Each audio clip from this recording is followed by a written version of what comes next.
بسم اللہ الرحمن الرحیم۔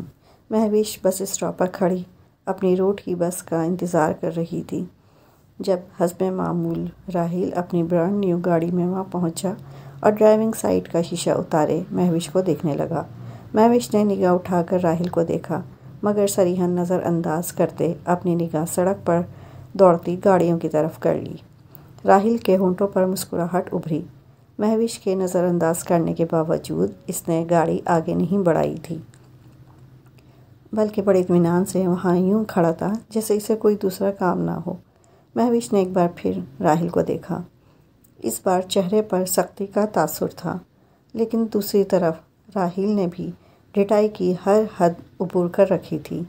بالآخر جب اسے یقین ہو گیا کہ نہ بس وقت پر آئے گی اور نہ ہی راحیل وہاں سے ہلے گا تو ارد گرد کھڑے لوگوں کی نظروں سے خائف ہوتی وہ گاڑی کی طرف بڑھی اور پچھلی سیٹ کا دروازہ کھول کر اندر بیٹھ گئی، ساتھ ہی اپنے غصے کا اظہار کرتے گاڑی کا دروازہ زور سے بند کیا۔ راحیل نے زیر لب مسکراتے مہوش کو دیکھا اور بغیر کچھ کہے گاڑی چلا دی۔ کیا بس یوں ہی دیکھتی رہو گی، کچھ کہو گی نہیں؟ مہوش کی ناراض سی نگاہیں خود پہ محسوس کرتے راحیل نے گردن گھما کر اس کی طرف دیکھا۔ میں نے آپ سے کہا بھی تھا آپ یہاں مت آیا کریں، اس نے خفگی سے کہتے ونڈو اسکرین کی پار دیکھا۔ میرا خیال ہے اس کے متعلق ہم کسی اچھے سے ریسٹورنٹ میں بیٹھ کر بات کر سکتے ہیں۔ راحیل نے اس کے گھر والا راستہ چھوڑ کر گاڑی دوسرے سڑک پر موڑ دی۔ یہ سب ٹھیک نہیں ہے، مہوش نے اپنی سیٹ سے آگے بڑھتے فکرمندی سے کہا۔ میرا ماننا یہ ہے کہ جو دل کو اچھا لگے وہی ٹھیک ہے، راحیل مسکرایا۔ مگر آپ اچھی طرح جانتے تو ہیں، اس نے اپنے ہاتھوں کی لکیروں کو دیکھتے سنجیدگی سے جواب دیا۔ تمہارا مسئلہ کیا ہے مہوش؟ میں یہاں تم سے ملنے آتا ہوں اور تم ہو کہ ہمیشہ ایسی ناامیدی کی باتیں کر کے مجھے خود سے دور کرنا چاہتی ہو۔ کیا تم مجھ سے محبت نہیں کرتی؟ راحیل کا موڈ آف ہوا۔ یہی تو کہہ رہی ہوں کہ مت آیا کریں مجھ سے ملنا۔ جس تعلق کو کوئی انجام نہیں دے سکتے اسے ختم کر دینے میں ہی بہتری ہے۔ اس نے دو ٹوک اسے منع کرتے نظریں چرائیں۔ میری محبت ٹائم پاس نہیں، تم جانتی ہو میں تم سے شادی کرنا چاہتا ہوں اور اس سلسلے میں اپنے گھر والوں سے بات بھی کر چکا ہوں۔ مہوش کو راحیل کی بات پر شبہ تھا نہ ہی اس کی وفا پہ شک۔ وہ اگر خوفزدہ تھی تو اپنی قسمت سے، اپنے اور اس کے درمیان حائل اسٹیٹس کے اس فرق سے جسے راحیل نظر انداز کر رہا تھا، لیکن مہوش یہ سب نظر انداز نہیں کر سکتی تھی۔ تو پھر کیا کہا انہوں نے؟ اس نے سوالیہ نگاہوں سے راحیل کو دیکھا مگر وہ خاموش رہا۔ یہی کہ اپنے ایک معمولی سے کلرک کی بیٹی کو اپنے گھر کی بہو نہیں بنائیں گے، مہوش نے دکھ سے کہتے راحیل کو دیکھا۔ میں اپنے معاملات میں خود مختار ہوں مہوش، اور تم سے شادی کے لیے مجھے ان کی اجازت کی ضرورت نہیں ہے۔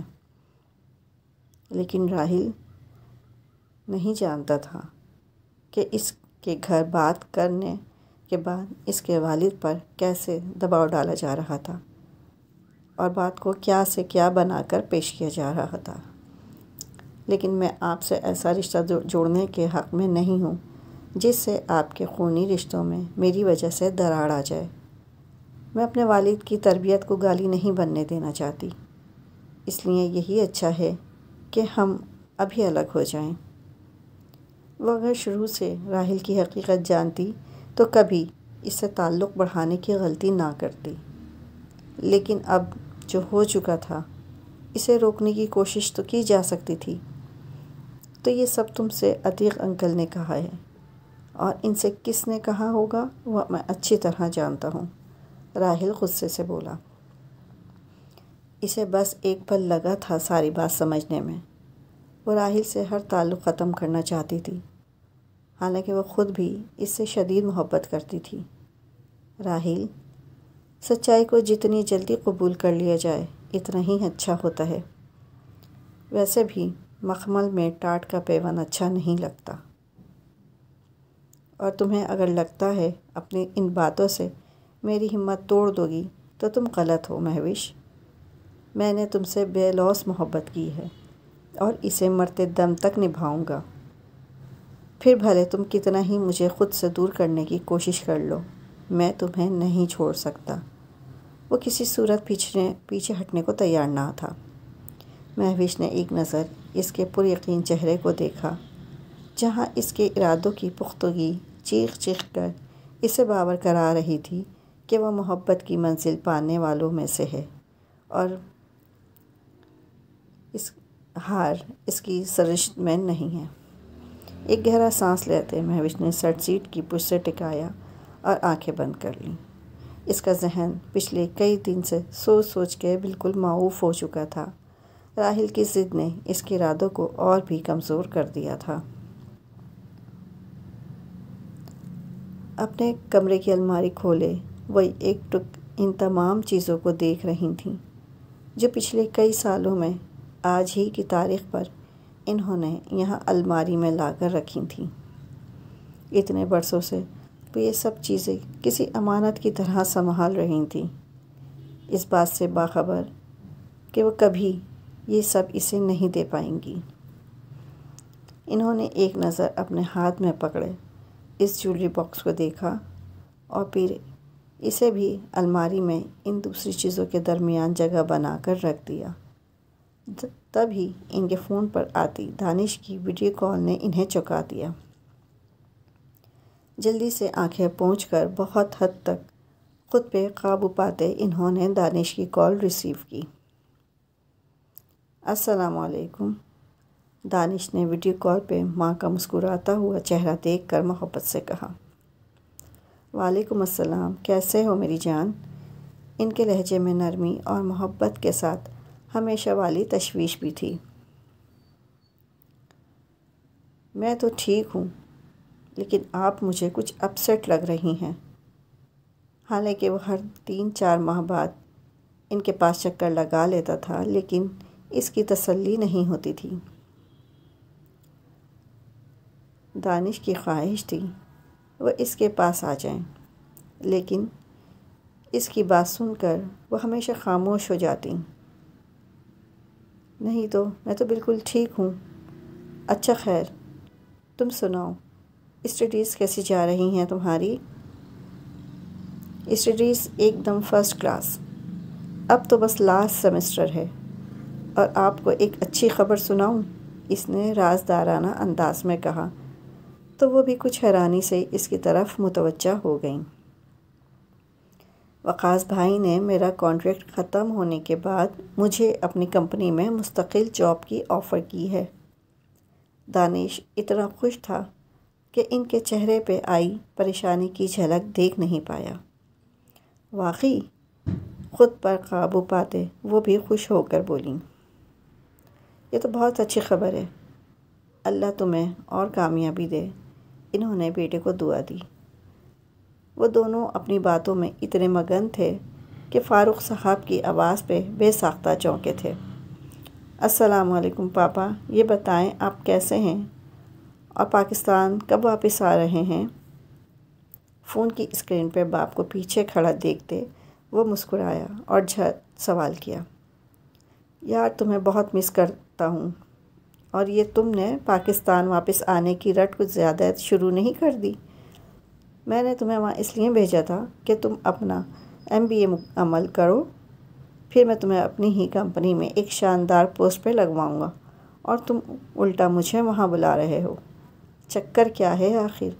انہوں نے پیچھے کھڑے شوہر کو دیکھا اور فون انہیں پکڑوا دیا۔ اب وہ حسب عادت دانش سے بے تکلفی سے باتیں کر رہے تھے، جیسے وہ ان کا بیٹا نہیں دوست ہو۔ بس پاکستان سے محبت ہو گئی ہے۔ دانش بھی ان کے ساتھ ایسی ہی گفتگو کا عادی تھا، بلکہ ماں کی نسبت وہ ان سے زیادہ قریب تھا۔ لیکن میں نے تو سنا تھا اس کا نام علیزے ہے، انہوں نے شرارت سے کہا۔ جب آپ ساری بات جانتے ہیں تو پھر پوچھ کیوں رہے ہیں؟ دانش نے احتجاج کیا۔ اتفاق سے تمہاری مما میری بھی کچھ لگتی ہیں۔ یہ تو میں جانتا ہوں کہ وہ لڑکی بہت خوبصورت ہے، مگر کچھ اس کے خاندان کا بھی تو پتہ چلے۔ کون لوگ ہیں، کس مزاج اور کس کلاس سے تعلق ہے ان کا، کچھ ہم بھی اپنا ذہن بنا لیں۔ پاپا آپ ٹینشن مت لیں، بس آپ پاکستان آنے کا پلان بنائیں۔ آپ کو علیزہ کی فیملی کی پوری پروفائل بتا دوں گا، اور اتنا مجھے یقین ہے علیزہ سے ملنے کے بعد آپ کو بھی وہ بہت اچھی لگے گی۔ اس نے دوستانہ انداز میں کہتے انہیں تسلی دی۔ اچھا، یعنی ایسا کوئی گوہر نایاب ڈھونڈا ہے ہمارے برخوردار نے؟ بھائی پھر تو ملنا پڑے گا، جلد تیاری کرتے ہیں کوئی پلان۔ وہ بہت متاثر تھے۔ اوکے ڈن، بس اب میں انتظار کر رہا ہوں آپ دونوں کا، دانش نے ایک بار پھر زور دیتے ہوئے کہا۔ اپنا خیال رکھنا دانش، ماما نے محبت سے الوداع کہا اور کال ڈراپ ہو گئی۔ پہلے پڑھائی، پھر جاب، اور اب لڑکی۔ صاحبزادے پوری اسپیڈ میں ہیں، فاروق صاحب نے ہنس کر بیوی کی طرف دیکھتے ان کا فون ان کی طرف بڑھاتے ہوئے کہا، لیکن ان کے چہرے سے مسکراہٹ غائب تھی۔ مجھے معلوم ہے آپ کے لیے واپس جانا بہت مشکل ہے، لیکن ایک نہ ایک دن ہمیں اپنے ملک واپس جانا ہی تھا۔ ان کا ہاتھ تھام کر فاروق صاحب نے تسلی دی۔ وہ ان کے خوف سے پوری طرح واقف تھے۔ اس کے لیے میں ذہنی طور پر تیار ہوں، پھر بھی ایک عجیب سی بے چینی ہے جو ان دنوں واپسی کا سوچ کر مجھے پریشان کر رہی ہے۔ پتہ نہیں فاروق میں کبھی اس سے مل بھی سکوں گی یا نہیں، اسے اپنی زندگی میں ایک بار دیکھ پاؤں گی بھی یا نہیں۔ ان کی بے چینی، ان کا خوف، ان کی آواز کی لرزش سے واضح تھا، اور یہ ان کے شوہر سے بڑھ کر کون جان سکتا تھا کہ کتنا بھاری وقت گزرا ہے ان پر، اور کتنا مشکل ہوگا وہ آنے والا وقت جب ایک ہی شہر میں رہ کر وہ اس کی جھلک کو ترسیں گی جس کے لیے برسوں سے آنسو بہا رہی ہیں۔ آپ کیوں فکر کرتی ہیں؟ اللہ نے چاہا تو وہ وقت بہت جلد آئے گا، اپنے دل میں اچھی امید رکھیں، انہوں نے حوصلہ بڑھاتے تسلی دی۔ ایک تسلی کے سوا وہ ان کے لیے کچھ کر بھی تو نہیں سکتے تھے، لیکن ان کے لیے فاروق صاحب کی یہی سپورٹ بہت تھی۔ زندگی کی مشکلات اس کے سہارے تو آسان ہوئی تھیں۔